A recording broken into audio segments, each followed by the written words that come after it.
കുറേ ആൾക്കാർ ഉപദേശമെല്ലാം കേട്ടിട്ട് ലൈഫിൽ എന്തെങ്കിലും ആക്കണമെന്ന് വിചാരിച്ചിട്ട് ഒരാൾ എന്തെങ്കിലും ആക്കാൻ വേണ്ടിയിട്ട് ഇറങ്ങി ഒരു ബിസിനസ് തുടങ്ങി, എന്തെങ്കിലും ഒരു ഷോപ്പ് തുടങ്ങിയിട്ട് ഒരു മാസം മാത്രം, ഒരു മാസം 2 മാസം, മൂന്നാമത്തെ മാസം ആ ഷോപ്പ് ബന്ധാക്കിയിട്ട് പോകുന്നുണ്ട്. സംഭവം എന്താ അറിയോ? കടം, ക്രെഡിറ്റ്. സംഭവം എങ്ങനെ ചെയ്യില്ലെങ്കിൽ, ഇപ്പോൾ ഒരു ഫ്രണ്ട്സ് ആവട്ടെ, ഒരു 100 സാധനം വാങ്ങി, 100 ഫാമിലി ആവട്ടെ ഫ്രണ്ട്സ് ആവട്ടെ ആരെങ്കിലും 100 സാധനം വാങ്ങി, ഈ 100 കടം വെക്കുന്നു. എങ്ങനെ? ഫ്രണ്ട്സിൻ്റെ കയ്യിൽ. ഫ്രണ്ട്സ് നമുക്ക് നെക്സ്റ്റ് ടൈം കൊടുക്കാന്ന് വിചാരിച്ചിട്ട് കടം വെക്കുന്നു. കടം വെച്ചിട്ട് ഒരിക്കലും ഇതിനെ കൊടുക്കാൻ പറ്റുന്നില്ല. അവൻ ചോദിക്കുന്നുമില്ല 100 അവൻ്റെ കയ്യിൽ എന്ത് ചോദിക്കുന്നു?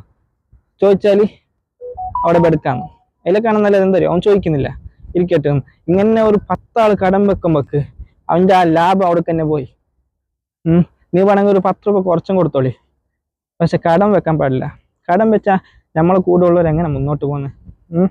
അവനെ കിട്ടുന്ന ലാഭം മൊത്തം അതിലല്ലേ പോകുന്നത്? നിങ്ങളുടെ അഭിപ്രായം ഒന്ന് കമൻറ്റ് ആക്കിയാവല്ലേ.